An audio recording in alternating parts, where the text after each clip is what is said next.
let's get some reactions. We've got Riaz Majid, the leader of the Awami Ittehad party, joining us. That's the party of Engineer Rashid.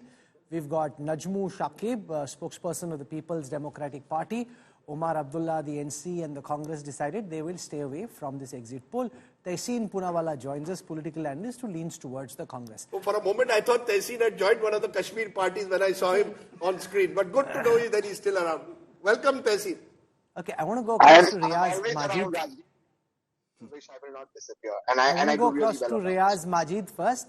Majid Saab, if this data is correct, because remember, if I translate the Baramulla leads into assembly segments, the Awami Ittehad party of Engineer Rashid was leading on 14 out of 16 in Baramulla. So they had 14 assembly leads. What this data suggests is from there, the Awami Ittehad party hasn't been able to convert votes into seats. So Engineer Rashid was probably drawing more sympathy when he was in Tihar jail. Once he's out, and because of the campaign, the NC and the PDP ran against him, saying he's a BJP stooge.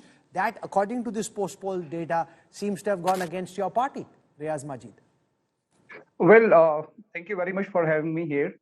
The first thing is that I'm sure that this, I appreciate the exit poll, but I'm sure that you will have many surprises and shocks for the people who are there in the parties like PDP and NC, because there is a lot of, lot of gap between the noise and the silence, the noise that was there on the roads. Although we had a favorable noise during these elections, we started very late.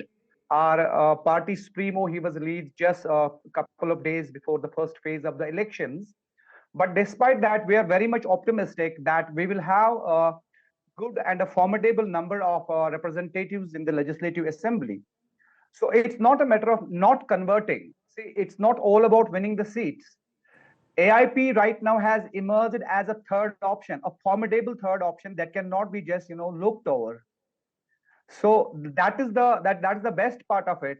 Now, the people have an option, and people are reposing trust. They have shown a great faith in our party, in our leadership.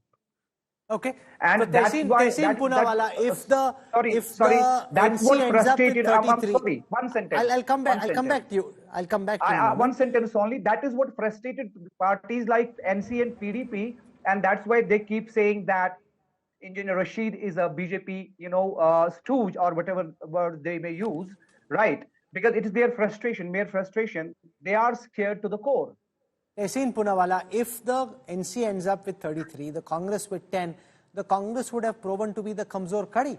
If the Congress had a better strike rate in Jammu, was able to deal with the BJP better, this would have been game, set and match for the India Alliance. The fact that the ball is still up in the air and you don't know where it will land in the Bakshi Stadium is because the Congress, according to the post-poll study, didn't put up a hard enough fight in the Jammu region against the BJP.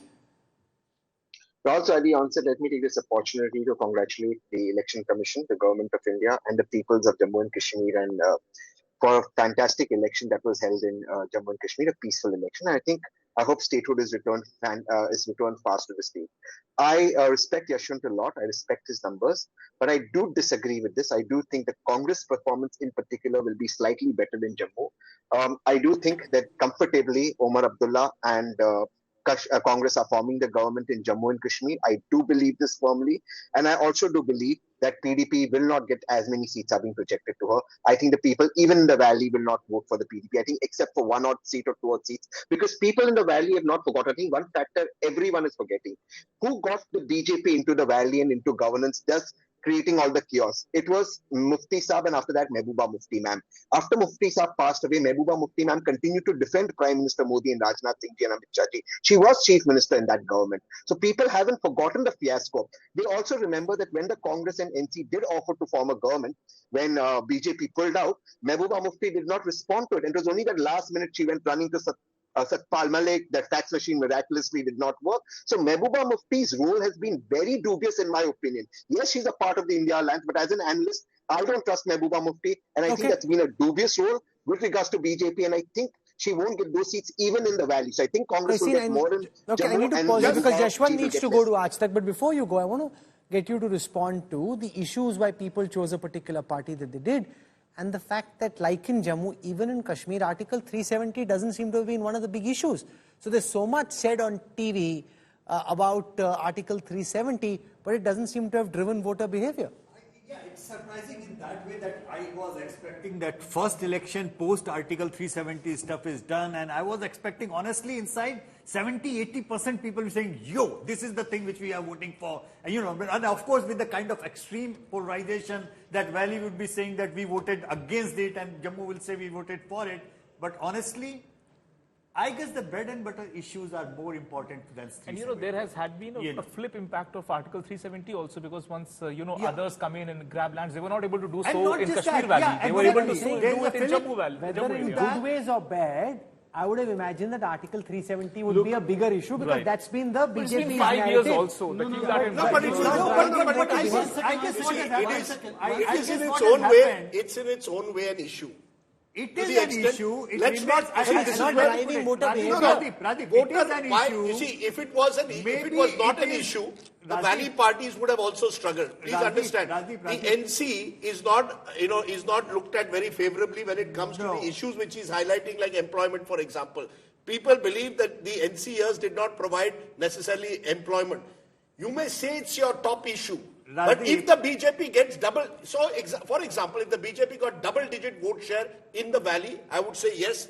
Clearly, Article 370 is not an issue, statehood is not an issue. The fact is, they've chosen between the various Valley parties who are all united on one thing. If they come back to power, they want restoration of Article 370, they want restoration of statehood. But just to give you an example, when Tehseen Poonawalla, the Congress party, which I think is a story in this, changed its Jammu and Kashmir PCC chief just before the election, replaced Ghulam Ahmad Mir, who had been chief president for years, and Mr. Kar, who's the new president, only went once to Jammu. So you see, the problem is the Congress should have then probably decided, if I've tied up with the NC, let me get a president from Jammu. At least the point which you make, you have to create. Before I Rajiv, give me 30 seconds because I have to rush to ask that. You see, I think after looking at the data that it still is an issue, but it is not an electoral issue. It remains an emotive issue, number one. Number two, it's done and dusted. People have moved on. I mean, maybe it is an issue, but it probably is no more an electoral issue. It was an electoral issue till the point it was not removed. Okay. But once it is done, this is why you get it wrong. If you were right, what you're saying is right, then Engineer Rashid, just a minute, that's how I'm reading right now. You see, Engineer Rashid would have never won from North Kashmir last time. It's an issue. It's an issue, Rajdeep, now let me also have a word. It equalizes. One second. Rajdeep, just give me, shut up. Just give me, Rajdeep, 10 seconds. Rajdeep, can I just finish 10 seconds? It equalizes across parties. Just give me 10 seconds. Just 10 seconds. What I am simply trying to say, Jammu, Kashmir, 370, these things are very much polarizing. There is a definite line of polarization between Valley and Jammu, we all know for sure. I think people have voted on the same lines. But as I said, it's not about NC, it's not about the BJP. The numbers which I am getting are clearly telling me the mandate is neither is going to be with NC nor with the BJP. I think at some point of time we have to realize that between these two extremities, there has to be a solution with two extreme polarized parties to come along and respect the mandate, because otherwise one of the two regions will always be disfranchised. No, Preeti, this is patently unfair. One quick question. Before Yashwantji goes, one quick question before he leaves. Let's focus on the Congress here, because there's a sense in the Congress that if they would have gone solo, they would have performed much better, especially in the Jammu region. Could that have been a possibility? No, that's not the case. I think it was a good decision for them to go along with the NC so that the mandate was, because otherwise the Congress footprint in Valley would have detrimental to national confidence. Go ahead, Shehzad. 25 seconds and I won't cross that limit. First of all, I'm happy that Congress's supporters are at least congratulating the Election Commission. I hope that won't change on the 8th. Point number 2. Rajdeep, why are you stopping here? Why aren't you going ahead and saying the next statement that you should say, and you would say most of the times, that what are the parties in the Valley doing? Why are they making 370 an issue? 370 has been done and dusted. Nehruji wanted it gone. Everybody wanted it gone. It was a temporary provision. Ambedkar was against it. It's been done away with. Now why doesn't Omar Abdullah, Farooq Abdullah, PDP and other worthies of the valley go and contest election on roti kapda makan?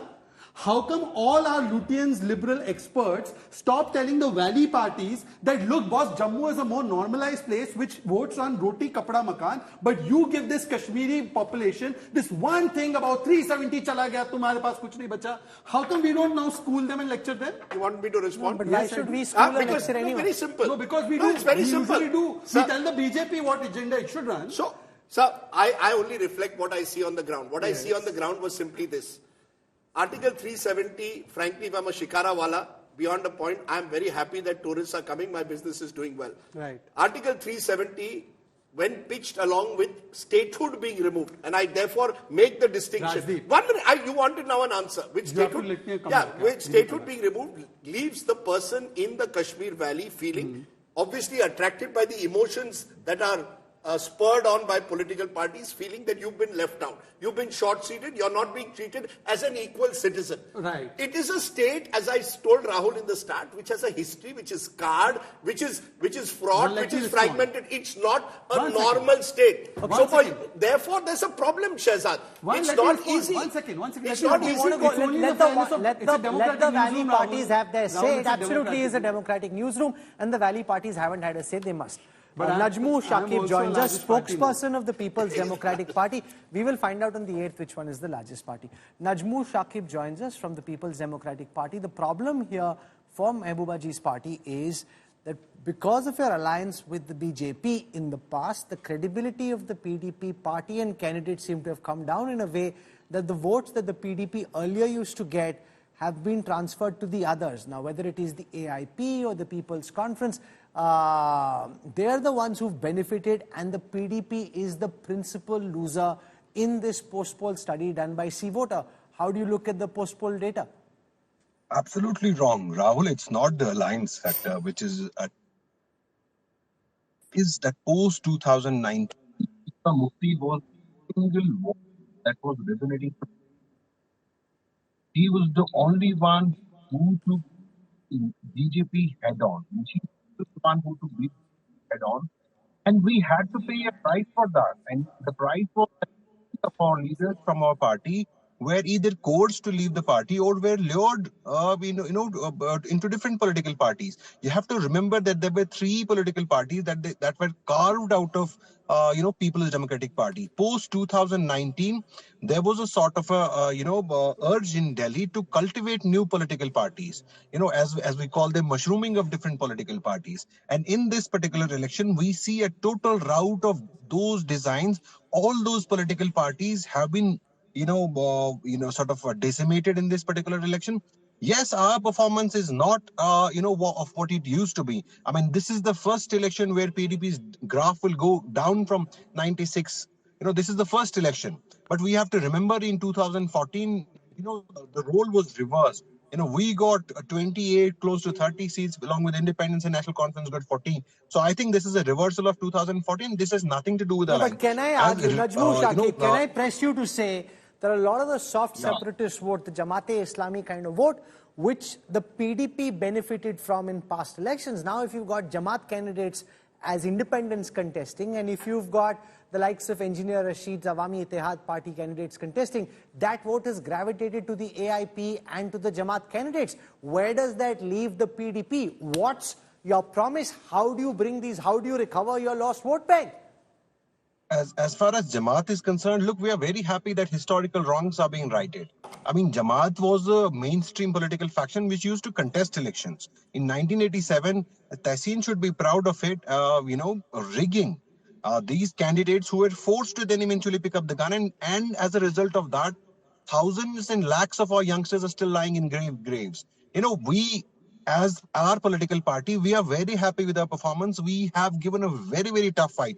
despite the assault on our political party. And I'm repeating again, 40 of our leaders were either coerced to leave the party or were lured into different political parties. Then there was a system that was engineered from Delhi, given the power, access to power. Then there was muscle power. Then there was money power that was given to different political parties, and those political parties were groomed. But this election has proven that there are in valley-based Kashmir regional parties only 2 political parties which still hold the swing. Yes, our numbers have dwindled. Yes, our numbers have come down. I'm sorry. You're speaking more on the basis of hope than on the basis of data. The data shows the PDP's vote share has come down.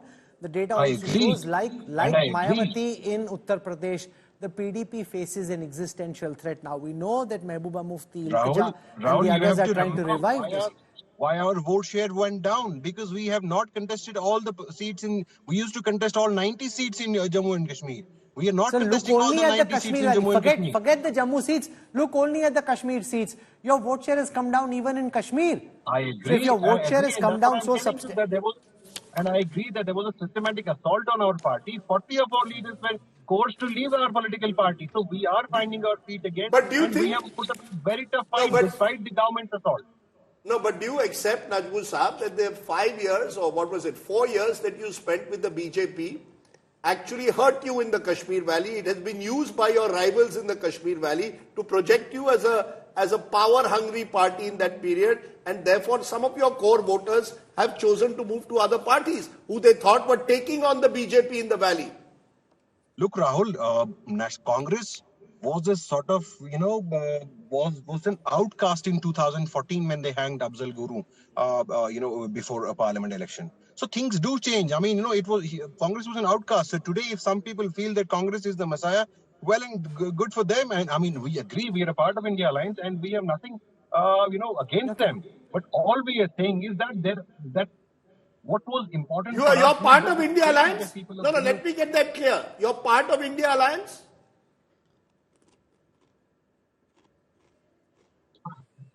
His voice is nicely gone by the... You're part of India Alliance? Suddenly audio audio gone? Can I suddenly, how ironic.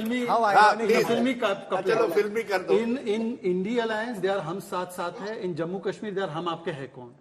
And they are going to be told kabhi alvida ho jayenge. But even in the India last wala nahi chala. But on a serious note, jo chalega is the fact that, look, 370 and statehood, you combine the two together, Rajdeep. Rajdeep, how is 370 going to be given by any of these parties, even if they come to power? Let's assume for a moment. How are they going to give it back? ये हमारे लोगों ने पूछा ही नहीं कि national conference is committing something. It is such a big lie that they have committed. And statehood, Amit Shah ji has said it in Parliament. Modi ji has said it, and we have said it in Supreme Court. We are going to give statehood to Jammu Kashmir.